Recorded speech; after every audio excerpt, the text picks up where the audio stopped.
chose the educational rotation for his elective for the second semester in a row. Y'all can expect him to lecture come this Wednesday. So looking forward to that. Be good practice for his TSRT speech as well, which is going to come around the corner. He's going to be one of our presenters at TSRT, if y'all didn't know. So looking forward to that. What's your subject on, Jalen? Photoacoustic imaging. You want to just give a little summary of what that's about? So basically, it's a non-ionizing, non-invasive way of getting images by producing a laser and expanding the molecules within the certain area. It expands and it explodes, causing acoustic waves, and you just get those waves to make an image. Where did you get that from? Yes. Where I was like YouTube, new images. I saw that. I was like, oh, that's pretty cool.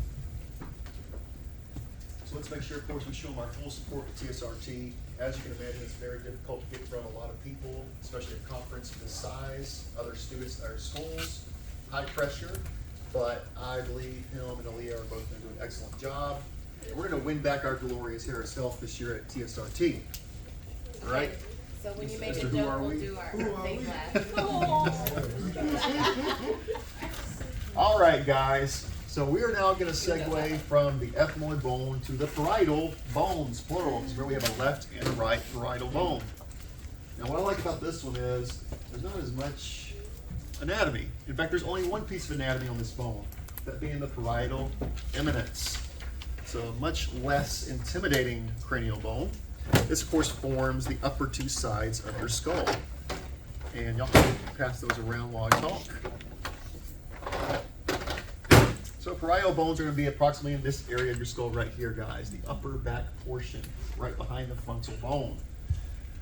So they are somewhat square in appearance. I mean, somewhat, as it says. It's kind of like a very wonky square, but square-like in appearance. They have a concave external surface and a convex internal surface. And as I just mentioned, there's only one landmark of note on the parietal bone, that being the parietal eminence. Basically the part that emanates forward. There's a little bump that shoots out on the side of the parietal bone. That's your parietal eminence.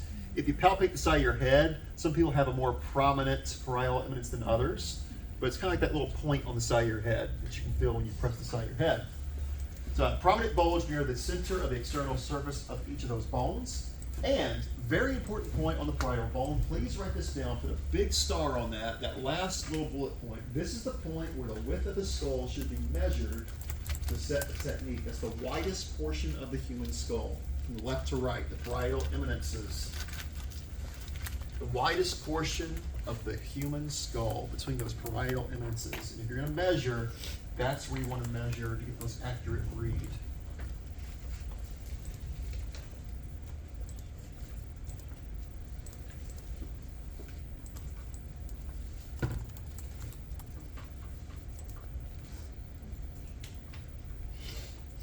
Touching the soul this morning. Don't spill it. Leave me to it. I was waiting for somebody to say that.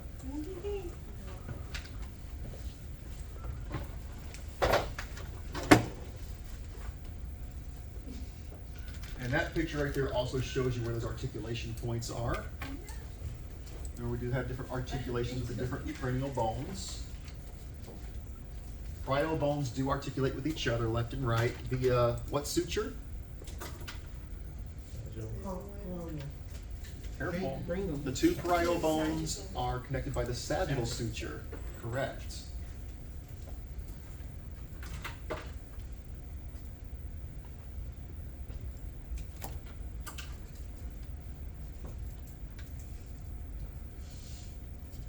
All right, and that's just showing that parietal bone connected to all the other ones and our articulation points. So they articulate with each other, as I said, at that sagittal suture, but also the frontal, the temporal, occipital, and of course the sphenoid bone, because the sphenoid bone articulates with what? All of them, all 8 cranial bones, that anchor in the middle. Also showing a couple more of those sutures, that being the coronal suture between the parietal and the frontal, squamosal, where the parietal connects to the sphenoid and the temporal bone, and that lambdoidal suture where the parietal connects to the occipital bone. Make sure you are making note of those sutures as well, as we discussed them last week.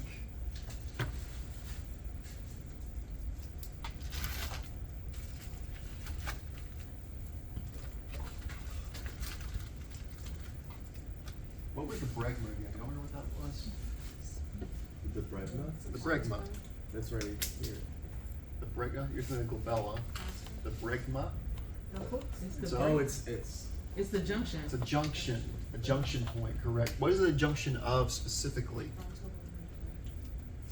No, so that's gonna be the sutures. Remember, a junction is the sutures coming together, kind of like a railroad junction. Think of the sutures like a railroad system. Coronal So that'd be the suture? coronal and sagittal suture junction point. Yes. and then the one behind that is. And there would be the land. pterion. That's another one. Okay. Pterion. That's the coronal and the squamosal coming together. You have the asterion. Remember that one? That's what? Squamosal and lambdoidal coming together.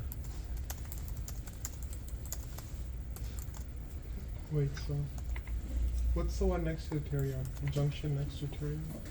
The pterion junction is the squamosal and the coronal sutures linking together at a junction point.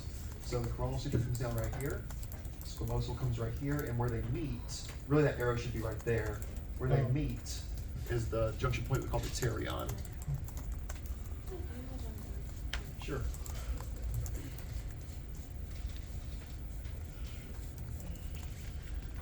All right, so big deep breath, guys. We're about to get to that sphenoid bone. That's gonna be the complicated one. You need a whole 2 pages for that sphenoid bone.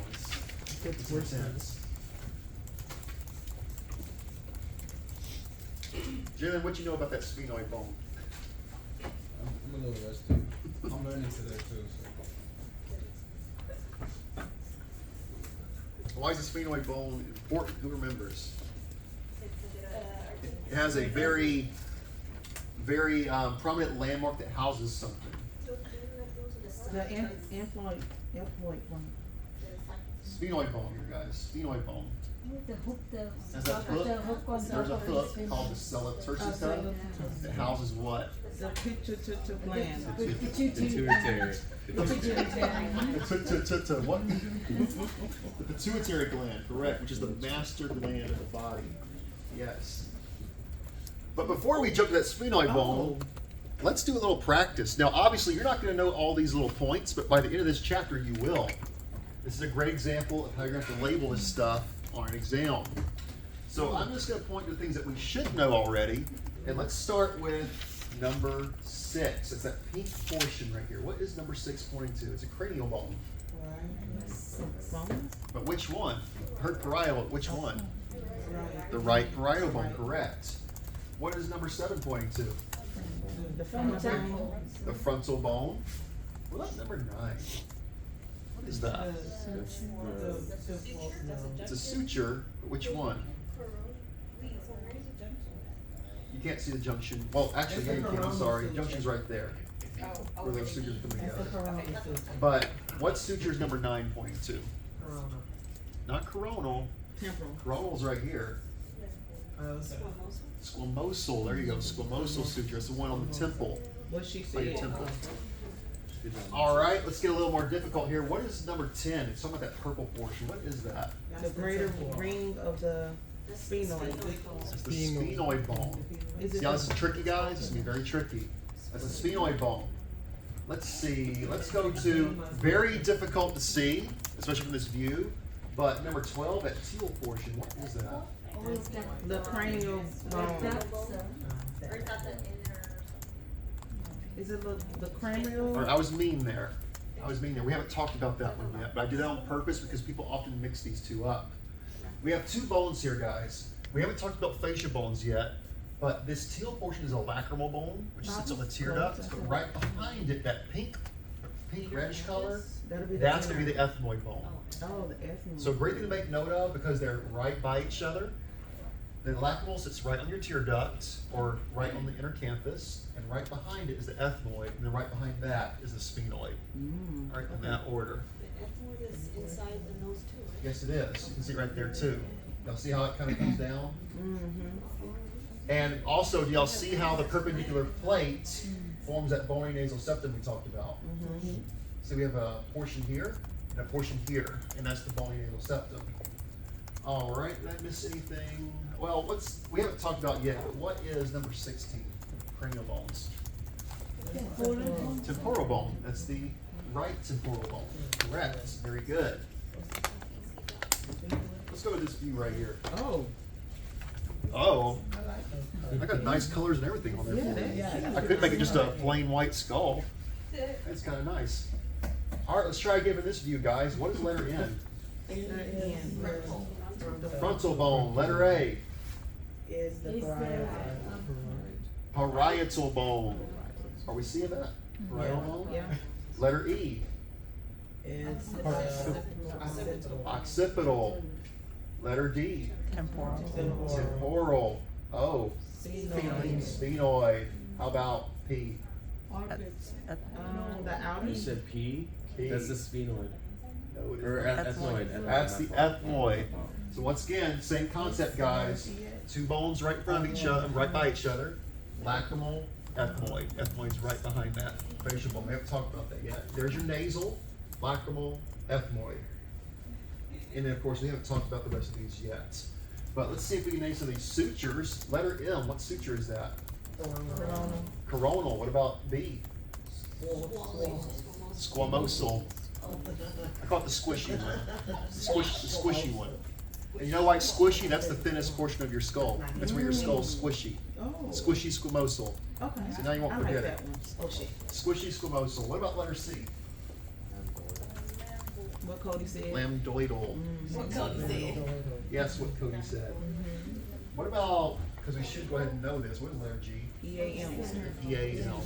And that's important because that's where all those positioning lines meet, correct? Right.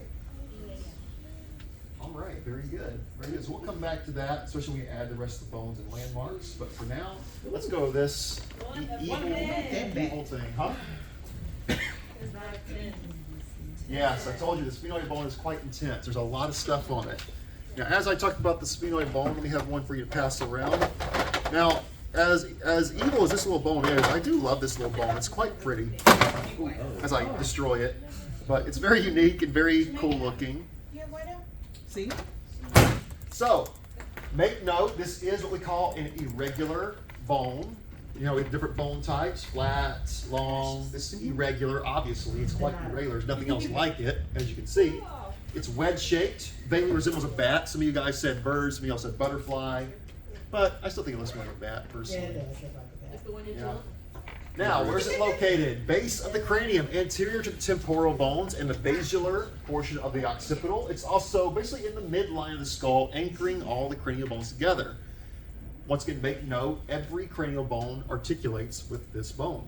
Now, what we're looking at on this picture is as if we're looking down at it. So if I take my sphenoid bone like this and turn it towards you, that's the view you're seeing on that diagram. You're looking down at it, like as an axial view. So, let's make note, because we're going to break all these down. Some of the things that we got to know on this bone, make sure you highlight all of these on your diagrams, because you do have to know all these. And it's not just me. The registry loves this bone, probably because it's the most complicated. We have the greater wings. That's those large wings on the sides. Lesser, they look like the little ears of the bat right here. The lesser wings. We have the optic groove. What do you think the purpose of the optic groove is? Optic nerve. That's where your nerves go through so you can see. Optic groove. We have the anterior clinoid process. We're going to come back to that because I don't like this view of it. Anterior and posterior clinoid process. In the middle of those two processes sits that sella turcica. Sella turcica is right here in the middle. Does it look like the groove? Because remember, we're looking down at it right now. Like if you're looking down at the saddle, if you're going to sit on it, like on a horse, that's what you're looking at right there. Now, we have the most posterior portion of the sphenoid bone we call the dorsum celli. Dorsum celli. That's what we're going to see a lot on our axial views of the skull. We have the tuberculum celli in the anterior portion. Then we have what's called the foramen rotundum, spinosum, and ovale. You only see the rotundum right there, but we're going to go through all those foramina as well. And then the only one you can omit is the carotid sulcus. Don't worry about that, because we're not in CT and MRI yet. But that's where your carotids go through. You can scratch that one out, but the rest of these you need to know. I got some different diagrams to show you, so you'll be able to see them a little easier. This part is the dorsum? So let me see here. I gotta look at it from this angle. Yeah, dorsum's back here, that little square portion, a rectangular portion. Dorsum celli. Are these diagrams in our book? They are. Page 10. They are. We'll bust it out with the Yes. Jane. Tira, vamos. Jane. You said the foramen Vamos. ovale. Are those for like CSF or blood vessels? That's for or nerves. Nerves. Yes, more cranial nerves. Now, one thing you can go ahead and make note of, guys, we have that rotundum and that spinosum, but the easiest way to remember the ovale is that it's a very long oval shape. That's the easiest way to remember that one. Ovale, see it? It's oval shaped. The spinosum is the smallest one, like a tiny little spinosum. It's spiny tiny. Spiny tiny. There you go. And rotundum is round. I'm trying to help you remember it somehow. Is the bone thicker near the middle, like where the rotundum is? Yeah. It's thicker in the middle. So it's isn't rotund like, or isn't that another word for like dense? I think? Something like that. Yeah. Sure, that works for you. Yeah. Tuberculum, is that the whole line? Tuberculum celli. Tuberculum celli is basically, this diagram is a little hard to see, but here's the cell in the middle. We're looking down at it. It's the front portion that we're talking about. Which one did you want us to remove? Saddle. Dorsal celli in the back. You said remember? Tuberculum Remove. in the front, saddle in the middle. Cell turcica. Yeah. That's a really bad view to see that. Okay, so we got some more things to make note of, guys. These are the major portions of the sphenoid. Of course, the body, that's the central portion. The two lesser wings we pointed out. Those are the ears. The greater wings are the wings of the bat. And one I did not mention because you cannot see it on this diagram, if you look at this sphenoid bone straight on like I'm holding it right here, you see these little legs coming down? Mm-hmm. That's your pterygoid processes. Not pterygoid, it's pterygoid. The P is silent. Pterygoid processes. They look like little feet hanging down.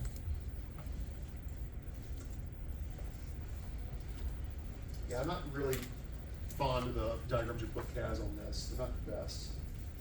Question? You can see all of this stuff on it. Right? The majority, yes. Mhm. Do you have examples, Carl? I do. You said what? Examples of these as X-rays? Are you gonna do the interview?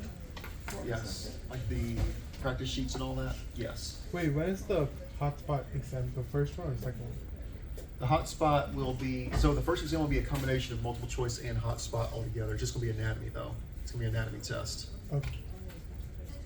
It's all gonna be one test though. You're gonna have hotspots and multiple choice.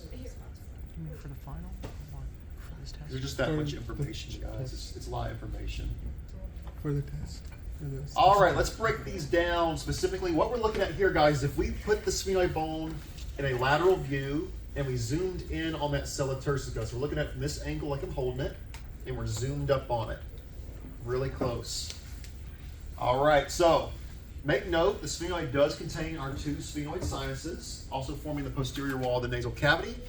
The biggest anatomy to make note of on this bone, of course, is that sella turcica.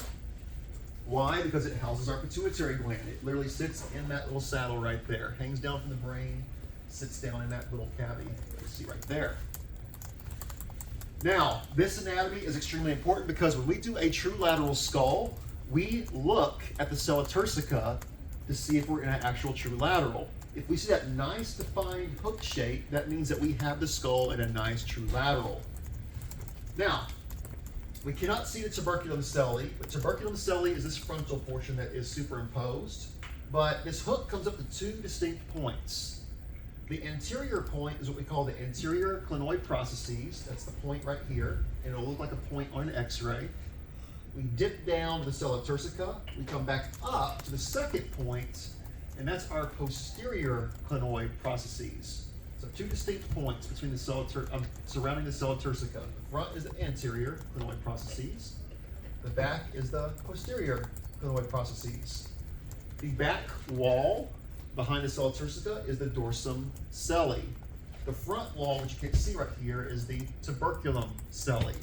So let me say it again in order, from anterior to posterior. Tuberculum celli in the front. Anterior clinoid processes is the first point. We dip down to the sella turcica, back up to the second point to form the posterior clinoid processes. Then we go down behind it, and that's the dorsum celli. Now, as we go down and it starts getting to the inferior portion of this entire structure, we have what's called the clivus. The clivus. Or if you want to say it like a country guy, the clivus. I always say that sounds like a redneck's name, Clivus. Come on, Clivus. Come on, let's go milk some cows, Clivus. Like a dog. Yeah.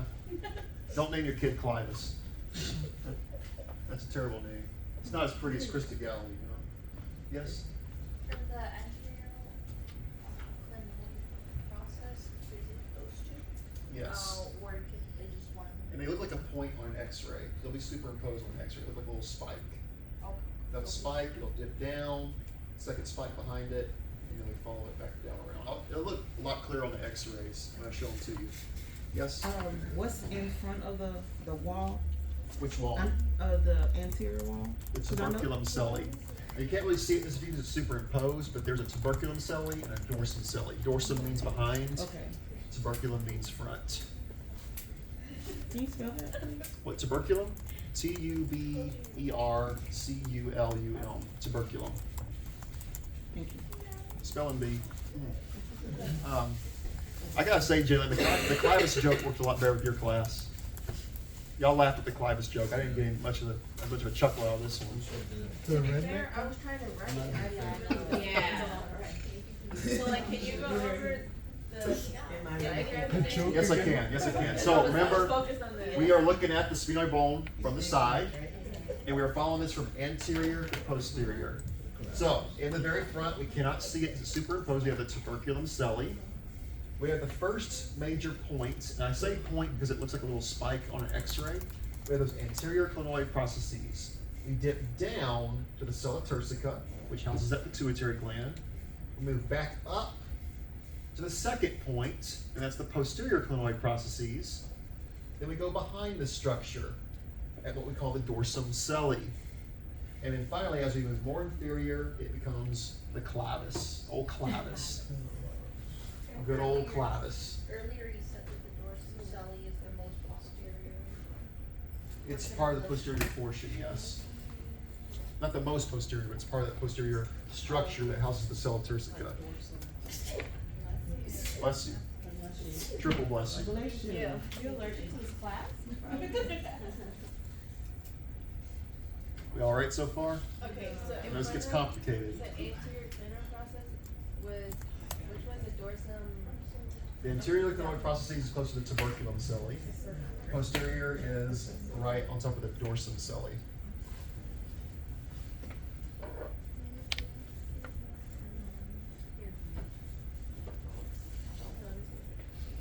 If you look at it from the side, that model going around, if you look at it sideways, you'll see that diagram.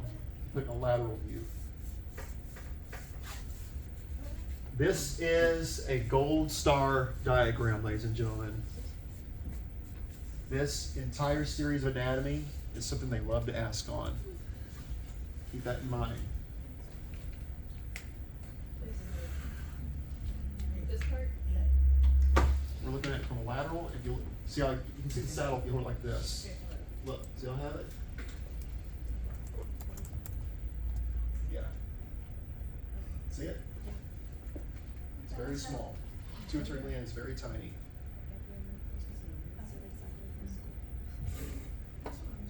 I know it's in the sphenoid bone, but. All right, so that's what I just described to you guys. This is just giving you a little bit more definitions. Tuberculum celli is the anterior border of the sella. Sella turcica is what we're talking about. Dorsum celli, posterior border of the sella, and the posterior clinoid processes, the top borders of the dorsum. They really kind of they describe themselves when you break them down.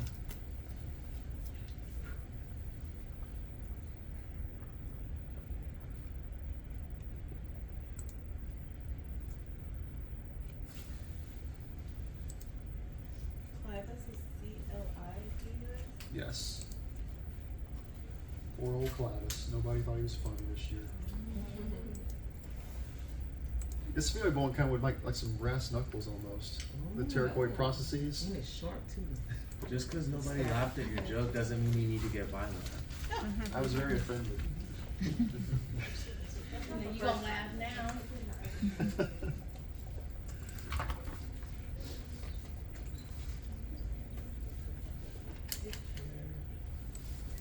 I'll wait till we get the temporal bone. It has a shiv on it. It's okay, we take it Temporal one day bone at literally has a time. shiv on it. What you know about a shiv, Mr. Donahue? How do I know about a shiv? What you know about it? Well, you know, let's keep that confidential. I did grow up in the country, you know.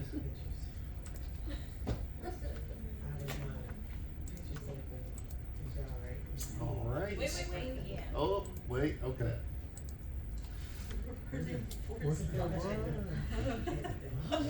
What's the rush? I got things to say, people to meet, stuff to do.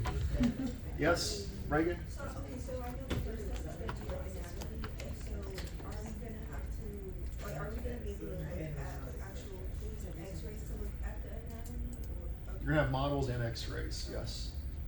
Oh, man. Okay, but All right, well, let's talk about old Clavis again.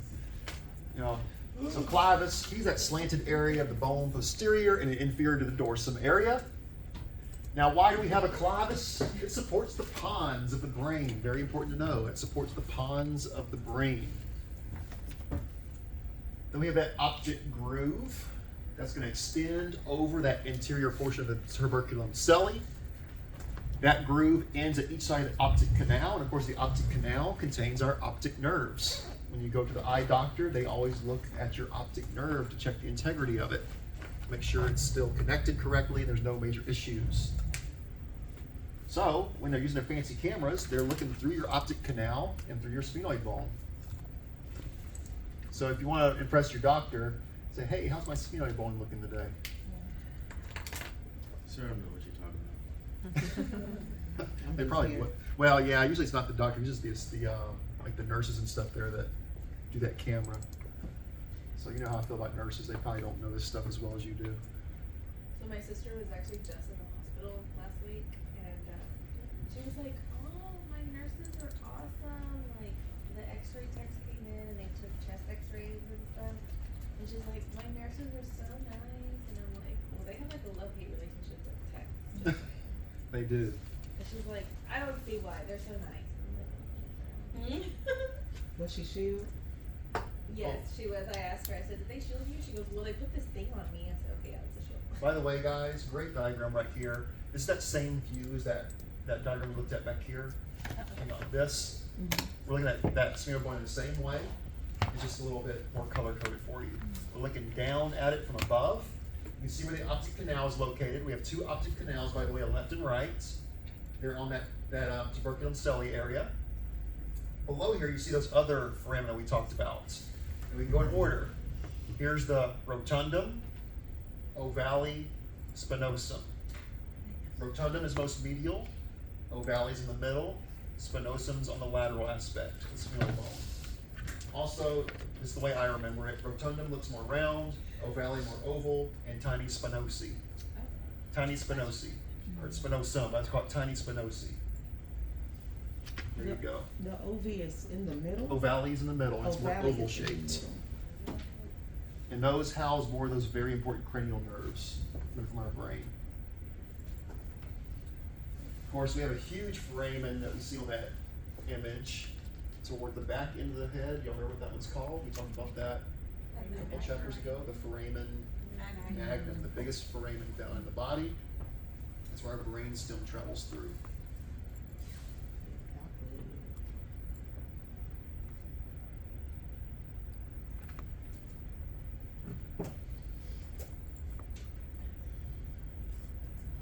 Well, maybe next year, Clavis. I thought you were a good joke, but I guess it's last course.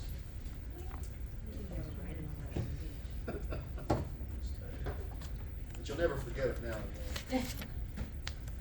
That silly stuff helps me remember this crazy anatomy.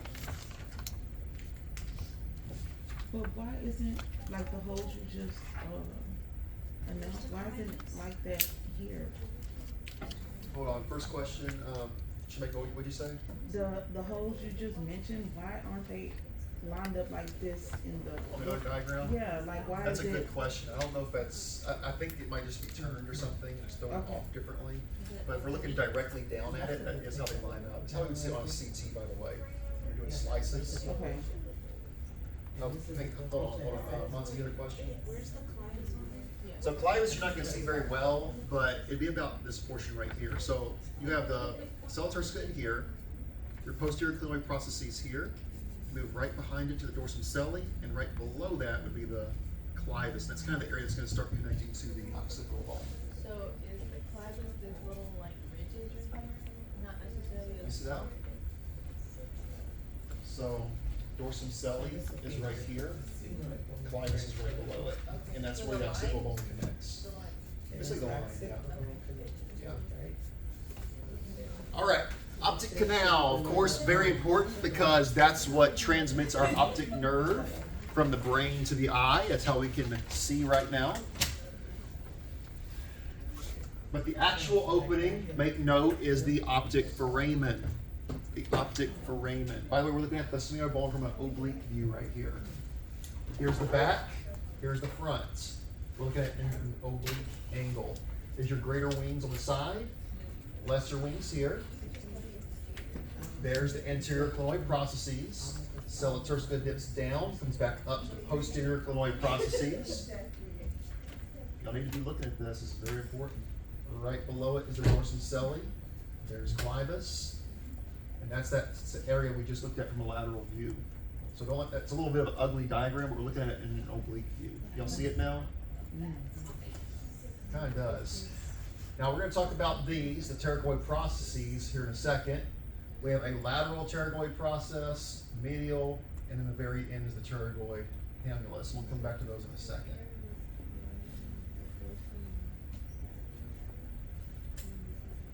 Fun fact, did y'all know that the human body, if you're, I don't mean to freak you out by this, but it's kind of neat, fascinating thing about the body.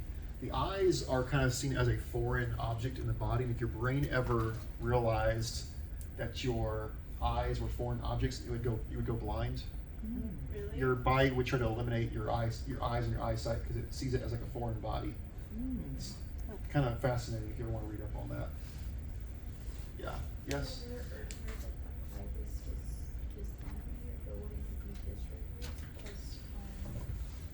So, let me show you again. So dorsum celli here, see how it curves down? Clivus, really you can include the whole thing, but it's usually better to point at the border right here. Yeah.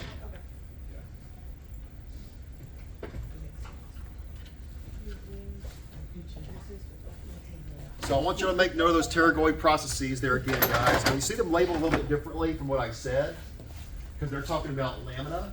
Don't worry about the word lamina. Just know you have a lateral pterygoid, a medial. They're both called pterygoid processes. You have a lateral, a medial, and the very end is the pterygoid hamulus. We have a hamulus somewhere else, by the way. You remember that? It is in our wrist. The wrist. But It's the what was hook. it? What was it on? The The hamate. The hamulus The of the hook. hamate, correct. Correct. All right, so those lesser wings, let's define those. They arise to the anterior and superior portion of the body. They lie horizontally on each side. What's the purpose of the lesser wings? They're going to form the posterior-medial portion of the orbital roots, the posterior portion of the anterior cranial fossa, and the upper margin of the superior orbital fissure. So basically, it has a lot to do with your orbits, if you haven't figured that out. The medial ends are going to be what forms those anterior clinoid processes we talked about. We're talking about the wings again, the lesser wings, the medial ends that you see right here, like two little fangs coming down. They form those anterior clinoid processes. You said they deal with the eyes? I was saying the sphenoid bone has a lot to do with your orbits. Okay. It transmits a lot of your nerves, and of course it helps make up a lot of your orbit as well.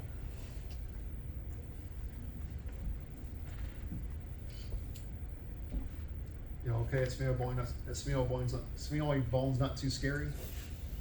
That's a tongue twister, sphenoid bone. Try to say sphenoid bone 10 times fast. It's a tongue twister. Sphenoid bone.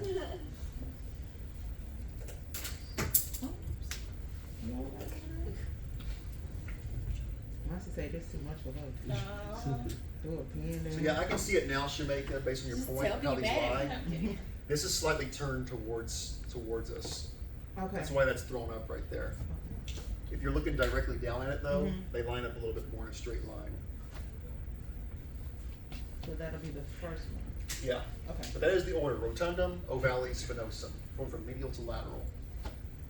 What I'm talking about, guys, there's this foramina again: rotundum, ovale, spinosum. And the optic canal is inside this area right here. You have two, not just one. You all right, John? No, it sounds like Looks like you're something. just giving out up over there. Sounds like something out of Harry Potter. Say it faster. Foramen rotundum. Oh. It does sound like a Harry Potter spell, doesn't it? Foramen spinosum. Tuberculum cellae. Tuberculum cellae, yes. That sounds like one too. Cella turcica. You just kill somebody by accident. It's like about a cadaver. Set the room on fire. Rotundum, Cella ovale, and turcica is how you get Rotundum, ovale, and spinosum. You twist their body. It's right here, you it's on the diagram. They form a hook-like shape. Just like All right, so the greater wings, let's talk about those. That's rising from the sides of the body. They curve laterally, posteriorly, anteriorly, and superiorly.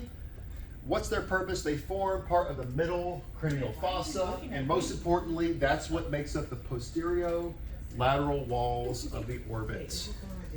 The greater wings of the sphenoid bone form the posterior lateral walls of your orbits. Ooh, my eyes hurt. No My pun intended, sphenoids right? Your hurt. eyes hurt, no pun intended. Yeah, my sphenoids hurt. Your sphenoid hurts.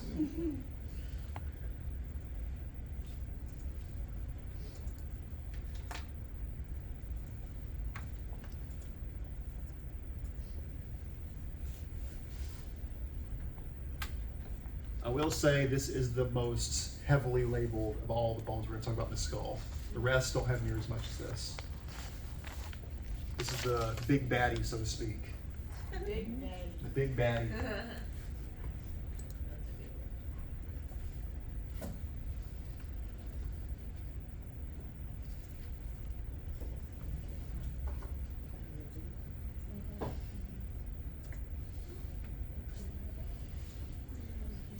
So I don't know, Jay, if you're going to do a cartoon diagram of any of them, that'd be the one you want to do right there. That's a rough one.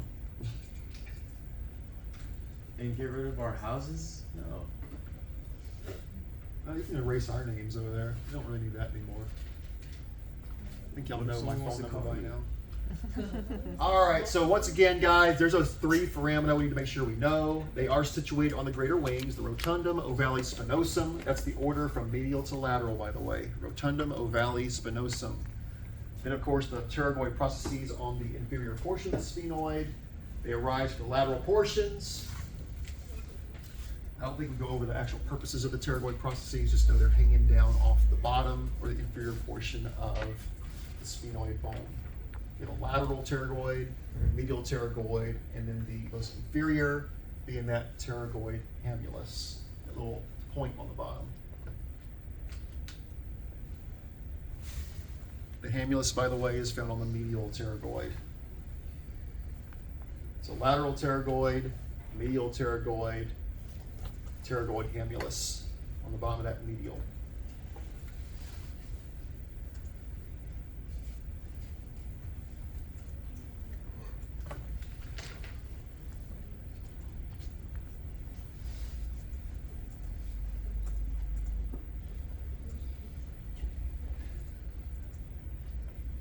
Every time I take a picture of a slide, I always catch you doing something awkward. Like this time I caught you with your hand in your face.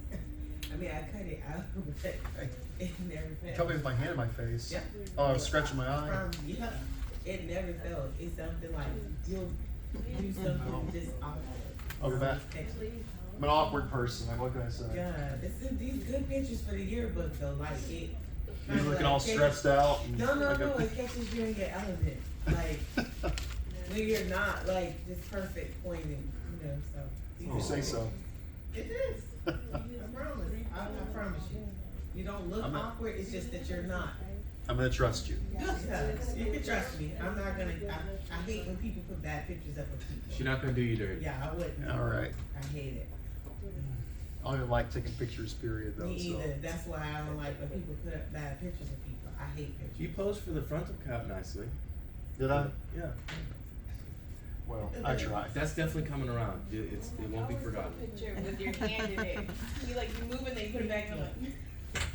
It never does. I cut it out. But this one- All right, so pterygoids. Do make note when it comes to the pterygoids, they do articulate with some very important facial bones. The pterygoids, it's those little feet hanging in off the bottom, by the way, again. They articulate with the palatine bones anteriorly and the vomer as part of the nasal cavity. And of course, most important of all, that last bullet point in bold, the sphenoid articulates with each of the other 7 bones of the cranium and the zygoma. That's a facial bone. So all 7 other cranial bones and the zygoma, which is a facial bone we haven't talked about yet. So that's why I always call it the anchor. It's anchoring all those cranial bones together in the middle. Yes?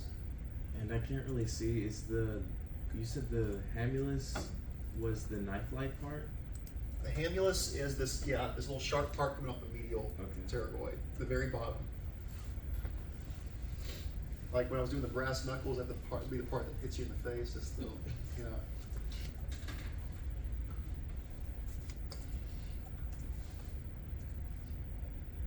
You don't have me on YouTube talking about making brass knuckles out of sphenoid bones and punching people. Like what they learn in Mad that school. Max. You're like, yeah, that's from Harris Health Like already. we learned some self-defense in Harris Health too. You know? We deal with rough patients. Hey, you're in critical care. I'm gonna survive, alright. And bed top patients might not. They be ready for you though. I was gonna say something very dark, but I might not say that one. Don't do it. Before you being ready. Samantha, you can pause it real quick. Yeah, good pause, real quick. So the front, Thank you, it Samantha. looks just like this. It's like little eyes looking at you. You see the eyes? Turn it around. That's the front. Yeah. So it sits like this? Oh, it sits like this. Oh, So the eyes is Close it looking again. out? Yeah. The eyes are anterior. Like the eyes. Donahue, go back one slide.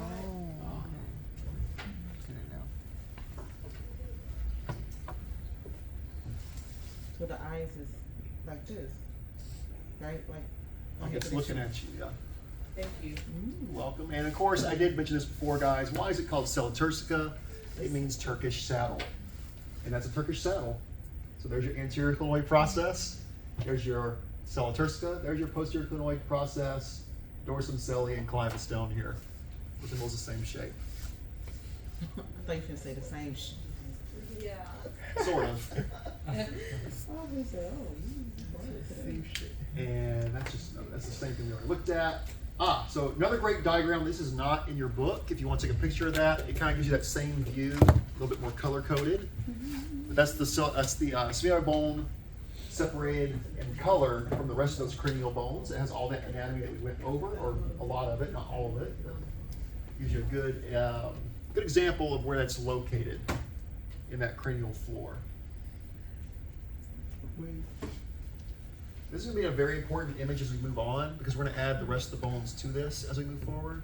There's a cranial floor view that we're looking at. Like if we cut off the top of your head and look straight down, like took the brain out and look straight down, that's what you would see.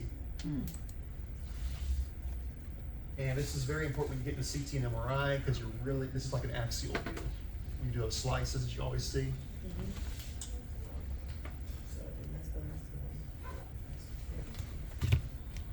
And that's another picture, if that's a little easier for you to see, guys. That's another oblique view of that sphenoid if you want to take a picture of that.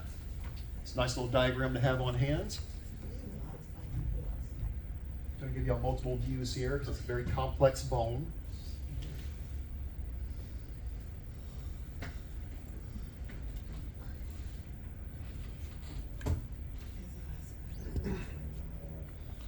Wait, can you go back to Yes. pictures before this? This one here? Yeah, can we get a picture? Sure. Respectful, your head was on the way. My head was in the way. my big old whatever head, brachiocephalic head. Thank you. Did that coffee really touch your soul this morning, or like... It touched something. Knees are covered. And there's one more. That's kind of exactly like the same one we saw. That's just one more little diagram of that very important lateral aspect of the cell turcica. You want to see a picture of that? Somebody has really good. Because we didn't laugh at his class jokes. Yeah, it's y'all's fault for not laughing at Clivis. That was my best friend growing up in Lake Charles, old Clivis. All right, let's talk about the occipital bone now. The occipital bone. We got 2 more cranial bones. This is probably the last one we talk about today. All right, where is the occipital bone? Of course, the bottom of your skull. Bottom of your skull, the posterior inferior part of the cranium, as we call it. It's going to form the posterior half of that cranial base. And there's 4 major parts: the squama, 2 occipital condyles, and basilar portion. Now, those 2 occipital condyles should sound very familiar. We talked about those 2 chapters ago. What is important about those 2 condyles? They are What connects to this? C1. The atlas, correct. Yeah. The atlanto-occipital area that we talked about when we're doing the open mouth view. That's what connects your big globe of a head onto your spinal column. The big globe of a head. Of course, the foramen magnum, that's where the brain stem is going to travel through as it goes down your spine. Basilar portion, that's going to be a part that has to do with housing that circle of Willis that connects to your brain. Squama is just talking about this whole surface right here, by the way. And this protuberance that we're going to talk about as well, also called the inion, external occipital protuberance. If you feel the back of your head, right about here where I'm poking on myself, some of us have a little bump there. Some are more prominent than others. That's your inion, or external occipital protuberance. You working on the protuberance. By the way, am I the one that thinks that looks like an old man's face? It does. Eyes, the mustache, the mouth, the goatee on the Missed bottom. his IV. It is kind of like the Lorax. Here's an occipital bone if y'all want to pass it around. By the way, this model I'm passing around, you're looking at it like this on that diagram. It sits like this, by the way. It sits more like this. But that's how you're looking at it.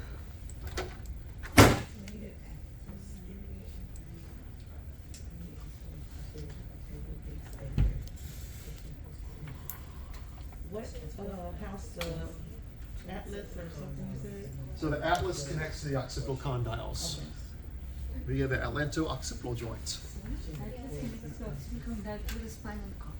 Say that again?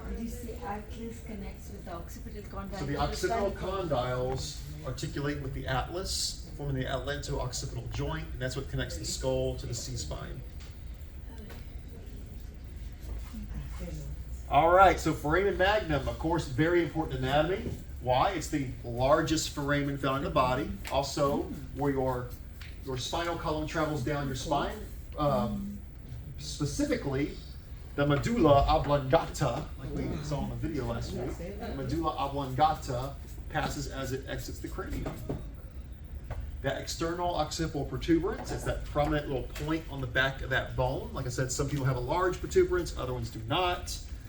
But it's also called the inion, not the gonion, by the way. That's the inion. That's just a landmark that we use sometimes. That's its purpose.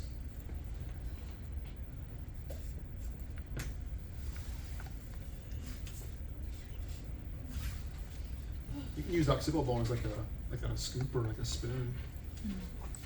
You're on a roll today. Don't ruin it.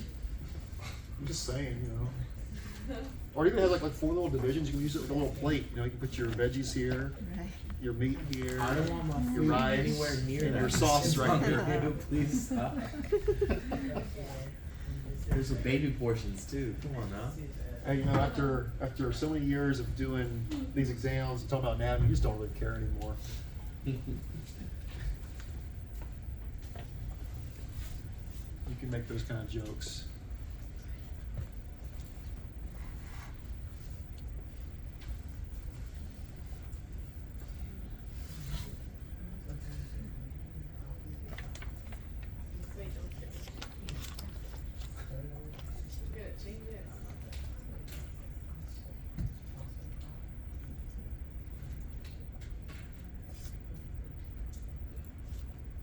Also, often when you see in movies and stuff, whenever they stick a head like on a pike or like on a pole, like you see a skull on a pole, that pole's usually going up through the foramen magnum. That's how it holds it up there. If you wanted to know. Like Genghis Khan. Like on that, Huh? there's a Genghis show Khan. on Netflix, Genghis Khan, yeah. Rain, Huh? R-E-I-G-N, that show on Netflix, where they like cut people's heads off and they put them on those, like, well, I had nightmares, I had to stop watching. And here, guys, we have a lateral view. We're looking at it like this. If we turn it on its side, we're looking at it from a sideways view. Now, you'll see some other anatomy on there. I want you to only focus on the ones we've named, that being the protuberance, the squama, the condyles, the foramen magnum, and that basilar portion. Don't worry about the hypoglossal canal. You won't need to worry about that until CT and MRI. But the occipital condyle is very important because that's what connects C1 to our skull, or the atlas. They also articulate with the two parietal bones, the two temporals, the sphenoid, but most importantly, the atlas. That's what connects our head to our spinal column. The occipital condyles. So when you think about it, it's not a lot holding it there. When you really think about it, that's the only two things holding your skull on top of your body. Which is why when you have a neck injury, it's so serious. Because if that becomes dislodged, internal decapitation, a lot of damage.